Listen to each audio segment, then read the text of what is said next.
Hey guys, I'm back with another video for you all. And yes, in today's video, I'm going to talk about some of the drama, the latest drama that's been playing out with the drama queen, aka Trisha, and her daughter. Now I know that this is none of my business. I mean, hell, is it really anybody's business? But you know what? It's out there and I've watched it and I have some things I'd like to, opinionate about.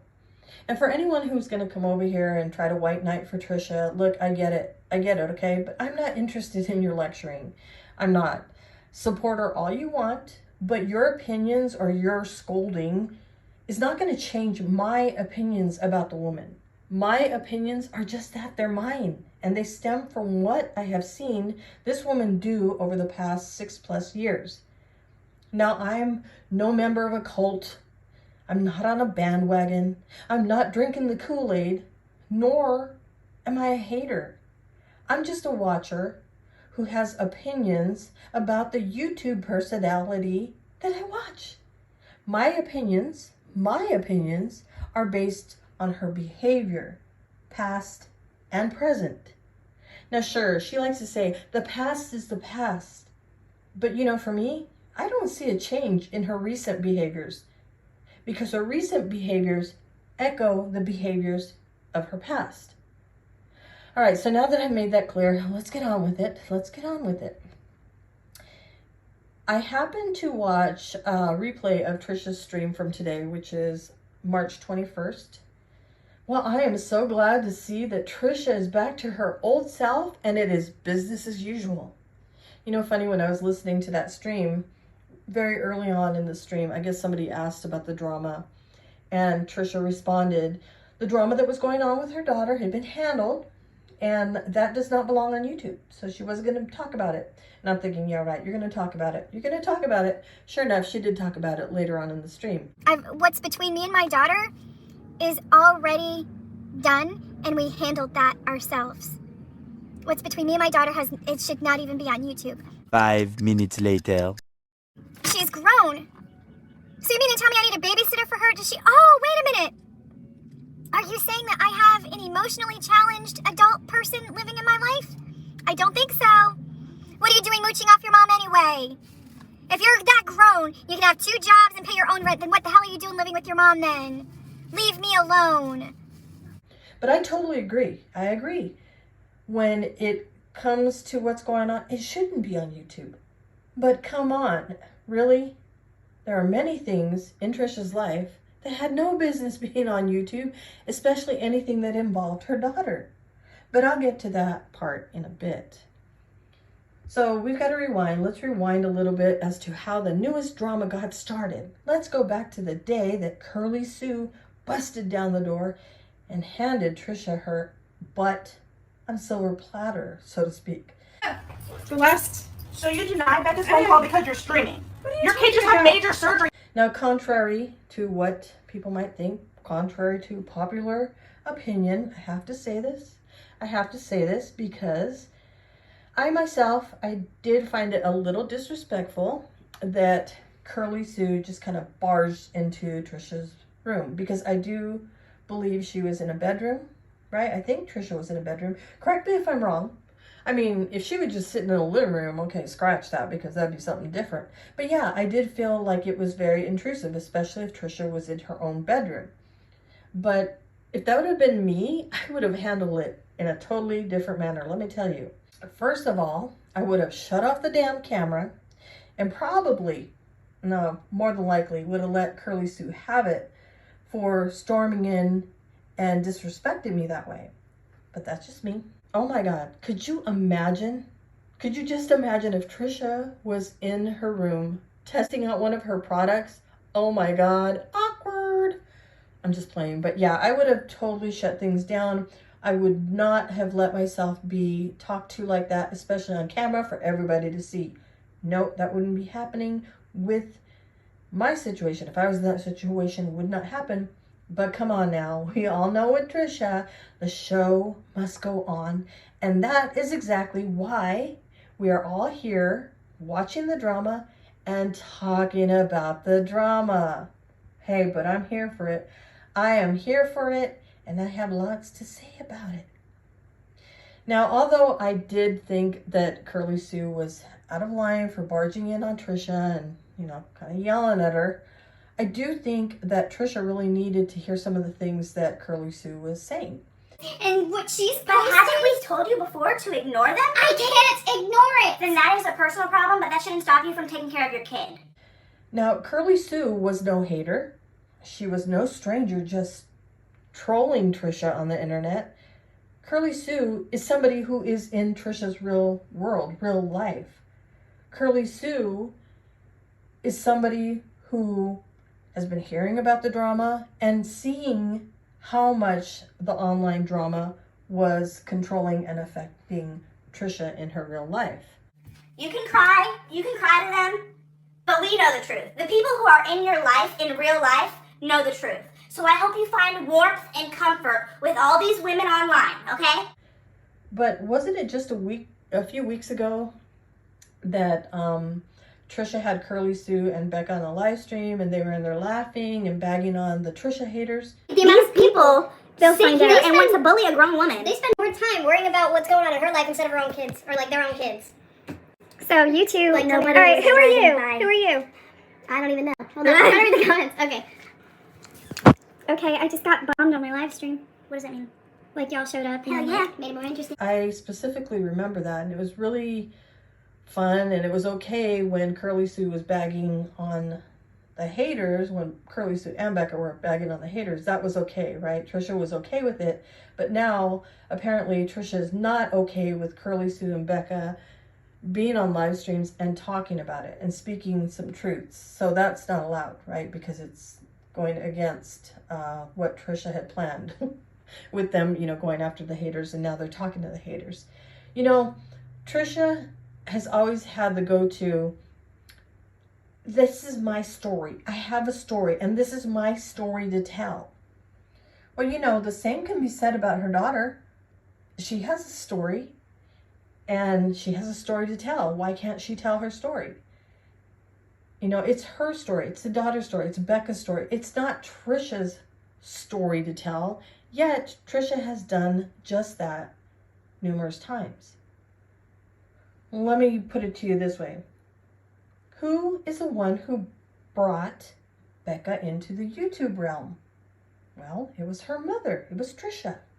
How do we know anything about Becca? Well, because Trisha told us parts of the story, of her story.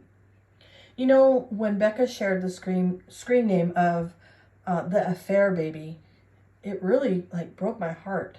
Could you imagine being told you were just the result of an affair with a married man? But not only that, okay? Having that told, your story told, that part of your story told on a platform for hundreds of people to hear. And who did that? Trisha did it. My daughter's father was married. I was 20 when I met him.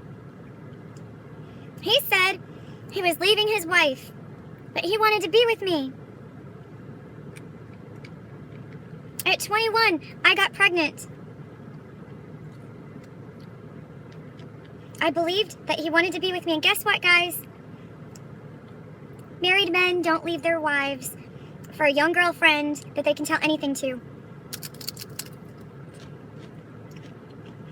I raised that baby, that young girl, for 18 years. I will never forget, there was a stream where Trisha and Becca were sitting in a car, and I don't remember if they went to dinner or what it was. They were sitting in a car, and Trisha was doing a live stream, and somebody in the chat asked about Becca's biological father. Because people have no boundaries. They ask whatever. But we can pick and choose what questions we answer, right? So anyhow, Trisha turned to Becca and asked, so, what do you think of your father? And Becca kind of was, I don't know, I want to say embarrassed, but I don't know, I can't say what she was feeling, but she kind of giggled and said, I don't know, I don't even know the guy. And I was just like, are you serious? I was mortified. I was mortified that Trisha put her on the spot like that. How the hell do you do that? How the hell do you do that to your child? How the hell do you know you know, whatever the relationship might be. I don't know if she has had a relationship, has a relationship. But how do you put your kid on the spot like that? Again, to a room full of strangers, a chat full of strangers. Trisha should never have touched that comment. She should have never touched it, gave it attention, or she should have just told those people, you know what? That's my daughter's business. That's inappropriate, and just left it alone. But she didn't. She didn't. Anyhow, how do we know anything? How do we know anything about anything that's gone on? Anything with Becca? Well, because Trisha has used all of that for her content, because it's her story to tell. But I beg to differ. I beg to differ because it's that part of the story that did not need to be told to strangers. The parts that include Becca are Becca's story. And she's telling the mother, Trisha, told those parts of the stories to strangers. You know, as I watched the back and forth play out, I was reminded of a very public fight that played out on a live stream for everyone to see. And why did we see it? Because again, Trisha refused to turn off the live stream, even as her daughter was begging and pleading for her to shut it down. And Becca was 17 at the time, begging her mother, please shut it down, shut it off. Let's deal with this. Let's deal with what's going on in our household. Strangers don't need to see this. But what was Trisha's response? I can do this. I can live stream. This is my channel. 219 people watching. This is a smackdown going on. You two are fighting it. People want to see this shit because that's all they want. You need to get off the live No, stream. why do I have to quit my channel when all those I fucking didn't say crackheads- quit the channel. I said get off the live stream and handle this within the family. Get off. No, Get out. I'm It's not that talking hard. to you. I'm having a live stream because I can do it. It is my channel. Same thing she did with the Curly Sue incident. I can't shut it down. I can't turn it off. Why are you upset? I don't want to vlog this. And turn the vlog off. No, I'm trying to like Why stay are calm. you upset? Are you live right now? I am. You need to stop Right coming out of now, that. what you are doing to me right now, why are you doing this to me? We could be having this in private, but you're live. So But you're why are doing it you to doing this to me right You're now? doing it to you. And that's why we are seeing what we're seeing right now. It goes back to past behavior. It goes back to, why do I have to shut off my live stream? Why can't I live stream? She's still saying it till this day. So tell me how things have changed with Trisha. Tell me how she has changed from her past behaviors, because from what I am seeing, it's all the same. It's all the same things playing out over and over and over again. Look, I don't care what Trisha does in her life. I don't care if she has a channel, doesn't have a channel. I don't care if she does OnlyFans, doesn't, whatever it is. I don't care. She can try to rebuild this business that she's been trying to rebuild for years. I don't care. But you know what I find a little weird is in yesterday's live stream, March 20th, she said that the sole purpose of her trying to rebuild this business was for the sole purpose of her providing for her daughter. And then after what I heard today, I'm like, that makes no sense. That makes no sense. You're saying your daughter is 22 years old. You don't need to provide for her. You don't have to be there for her. You don't have to be at her beck and call. You don't have to support her. But yet you're trying to say now that the whole reason behind your business was to support your daughter or leave something for your daughter. Leave a legacy or what? Yeah, I don't think the daughter wants the business, the lingerie, dildo butt plug business. I don't think she's interested in that. Becca did share that she's interested in working on cars or works on cars, and I think that's pretty badass. And if she can do it, that's great. But yeah, you know, I guess for some people, they really do believe that, you know, parenting ends when their kid turns 18. You know, you're 18, you're out of my house, you're on your own, good luck, goodbye, sayonara, have a good life. And some relationships are like that. But you know, when I was younger, I did kind of think that way, especially on the days that my kids were driving me insane. Oh my God, I can hardly wait till you are 18 years old and you are out of my house. You won't be my problem. You'll be 18, you'll be out on your own, and I don't have to worry about anything, and I could be, you know, go back to being me, and just, it's all about me. because I've spent 18 years being about you. Now it's going to be about me. But that is so far from the truth. Far from the truth. And my kids are grown. They are grown adults. Full-blown adults, okay? But that's not even true. My job, being their mother, my responsibility of being their mother, did not end when they were 18. Now, maybe, being responsible, like they did something, broke the law, got in trouble, that ended when they turned 18. I didn't have that responsibility. And I don't have the responsibility of being financially responsible for them. But do I, help them out here and there? Sure. But as far as my kids turning 18 and I'm done being their mom and I don't have to worry about this, no, that's the furthest from the truth. Because I worry about my kids every day. When I wake up, it's the first thing I'm thinking about. Did they eat? Have they eaten? Are they tired? Are they getting enough rest? Are they When I go to bed, please, Lord, watch over my kids. And I always tell my kids, I'll love you far beyond my last breath. Some people say, I will love you to my dying day. No, I will love you beyond my last breath. So hearing some of the things that Trisha was saying, I'm just, how do you say that? How can you say that? She's 22 years old. I don't have to be here for her.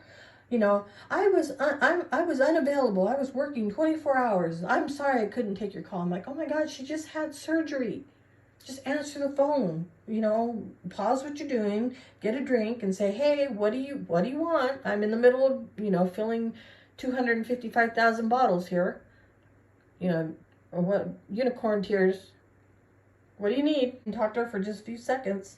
That's all it takes. But whatever it might be. All right, I'm kind of getting off track here.